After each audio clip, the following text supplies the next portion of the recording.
C'est une chaîne de référence Canal Actu moo wuy turam ci wàllu actualité en temps réel bu ngeen bëgg tey xibaar bu wóor xibaar yu nu saytu ba mu leer nañ ngeen di ko am en temps réel maaw leen gaaw ngeen abonné bës leen cloche bi su ko defee ngeen doon membre ba faw ak Canal Actu ay xibaar yu nu saytu.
En équilibre.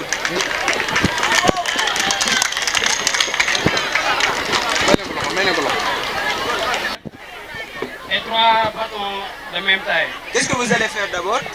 En équilibre. On maintenir la bouteille en équilibre. Vous allez maintenir la bouteille en équilibre. Comment? Oui. C'est ça qu'on va voir tout de suite. Ah. Il faut bien regarder le public. Il faut bien regarder. Achille.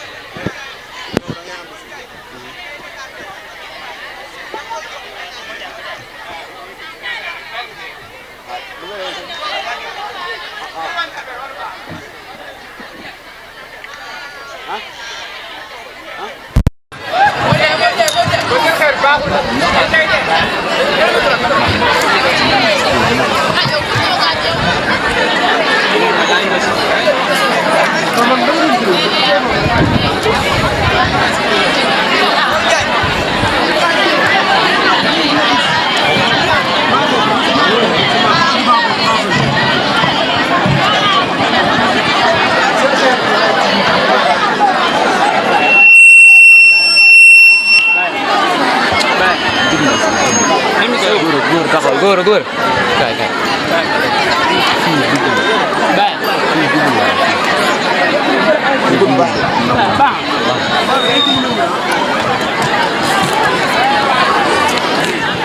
Maintenant, qu'est-ce que vous allez faire? Bon, avant de continuer, nous allons vous poser une question. D'après vous, qu'est-ce qui va se passer une fois qu'on lève ce pierre qui permet de mettre notre système en équilibre? Il faut répondre à la question. Il a dit, si on enlève cette pierre, le bouteille va tomber ou bien oui ou non? J'ai pas bien entendu. Bon, non, pour... c'est ce qu'on va voir tout de suite. Et il enlève. Vous voyez.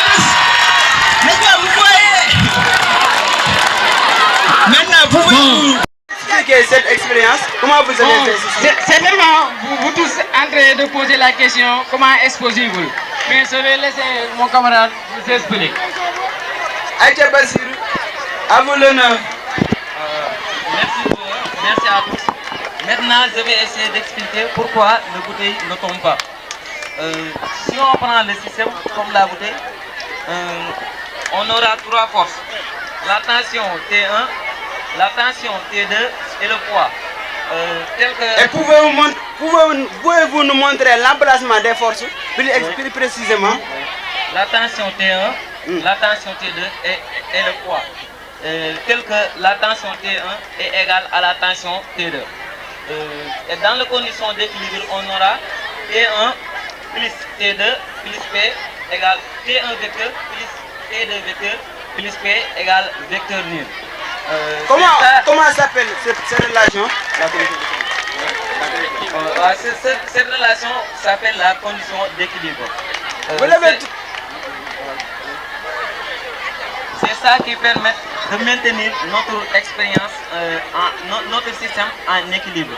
Je pense que vous tous, vous pouvez le réaliser à la maison parce que ce n'est pas de la magie, mais c'est juste de la science. Merci.